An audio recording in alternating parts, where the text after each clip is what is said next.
Hello বন্ধুরা, ইচ্ছে হলো তাইতে সকলকে স্বাগত জানাই। আজ আমি তোমাদের ঝাল কেক করে দেখাবো। একদমই উপাদেয় একটা নতুনত্ব আছে এই খাবারে, করে দেখো তোমরা সকলে। আমি প্রথমে নিয়েছি ধনেপাতা কুচিয়ে নিয়েছি ধুয়ে, আর টমেটো নিয়েছি একটু সামান্য টমেটো কুচি, গাজর কুচি, পেঁয়াজ কুচি, লঙ্কা কুচি আর ক্যাপসিকাম কুচি। একটা পাত্র নিয়েছি, তাতে 1 কাপ, এই বড় কাপ, এই বড় কাপের 1 কাপ সুজি দিয়ে দিচ্ছি।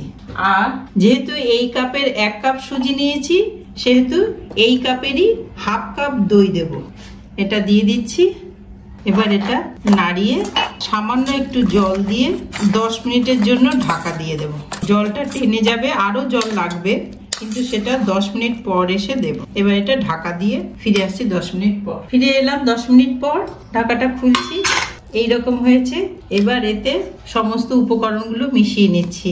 ধনেপাতা দিয়ে দিলাম, টমেটো কুচি দিয়ে দিচ্ছি, সামান্য আদা কুচি, এটা আগে বলতে ভুলে গেছিলাম, আদা কুচি দিয়ে দিলাম, আর গাজর কুচি, পেঁয়াজ কুচি, ক্যাপসিকাম কুচি, লঙ্কা কুচি।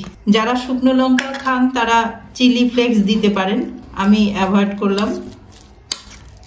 আর সামান্য একটু জল দিতে হবে, স্বাদ অনুসারে লবণ দিতে হবে। স্বাদ অনুসারে লবণ দিয়ে দিলাম, ভালো করে মাখিয়ে নিতে হবে। লবণের পরিমাণটা কম বেশি হয়েছে কিনা একটু চেখে দেখে নিতে হবে, আর যদি লাগে একটু দিতে হবে। প্রথমে অল্প করে দেওয়াই ভালো, বেশি হয়ে গেলে তখন অসুবিধা। এটা কিছুক্ষণ আবার ঢেকে রাখছি।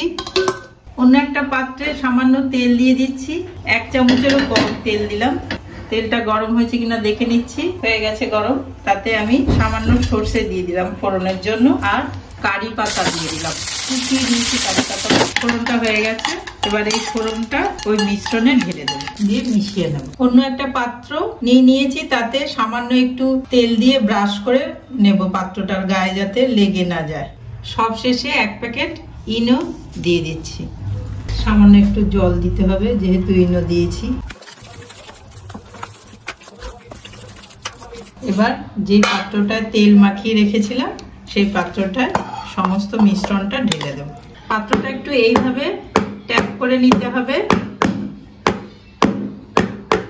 গ্যাস অন করে এবার একটা কড়াই বসিয়ে দিয়েছি, তাতে খানিকটা জল দিয়ে দিয়েছি। এইরকম একটা স্ট্যান্ড দিয়ে দিলাম।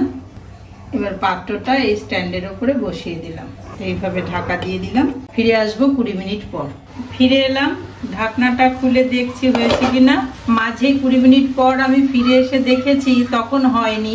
আরো 20 মিনিট পর ফিরে এলাম, একটা কাঠি ঢুকিয়ে দেখে নিচ্ছি, কাঠির গায়ে কোনো কিছু লেগে নেই, তার মানে হয়ে গেছে।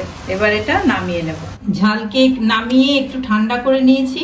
এবার আমি কেটে নিচ্ছি, পিস পিস করে নিচ্ছি। খুব সুন্দর হয়েছে, একদম নরম তুলতুলে, এই যে খুব নরম, ভেতরটাও খুব সুন্দর হয়ে গেছে। এবার সবাইকে দিয়ে খাবার পালা। গোটা ভিডিওটা এইভাবে সাথে থেকে দেখলেন বলে আপনাদের সকলকে অশেষ ধন্যবাদ জানাই। এইভাবেই সাথে থাকবেন, পাশে থাকবেন। নতুন বন্ধু যারা সাবস্ক্রাইব করেননি, সাবস্ক্রাইব করে পাশে থাকবেন। আর পুরনো বন্ধু তোমরা তো আছোই, আরো জানিও আমাকে কমেন্টের মাধ্যমে কেমন লাগলো। আর এটা অবশ্যই বাড়িতে তৈরি করে খেও, চটজলদি, খুব উপাদেয় একটা নতুন ধরনের কেক, ঝাল কেক। তোমাদের এটা তৈরি করার অনুরোধ রইল। আর পরের ভিডিওতে দেখা হবে। আজকের মতন আসি তাহলে, টাটা।